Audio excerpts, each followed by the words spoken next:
ఎబ్రీలకు రాసిన పత్రిక 12:14 ఉంటుంది, పరిశుద్ధత లేకుండా ఎవ్వడును దేవుణ్ణి చూడలేడు.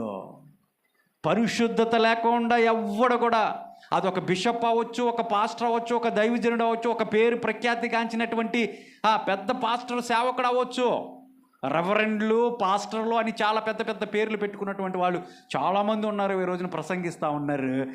పరిశుద్ధత లేకపోతే ఏ ఒక్కడు కూడా, అది నేనైనా ఏ ఒక్కడు కూడా దేవుణ్ణి ఏం చేయలేరంట,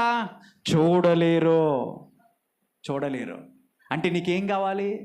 పరిశుద్ధత కావాలా? పరిశుద్ధత కావాలి. ఇప్పుడు మహిమ శరీరముతో యేసు ప్రభుని ఎదుర్కోవటానికి రాబోయే ఉగ్రతను తప్పించబడాలంటే సిద్ధపాటు కావాలంటున్నారు పాస్టర్ గారు. ఎలాంటి సిద్ధపాటు కావాలి అంటే ఏంటో తెలుసా? ఎలాంటి సిద్ధపాటు కావాలి తెలుసా? ఒక ట్రైన్ ఎక్కినప్పుడు, ఒక బస్సు ఎక్కినప్పుడు వాళ్ళు అడిగేది ఏం తెలుసా? టికెట్ లేకపోతే ఏం చేస్తారు? దిగి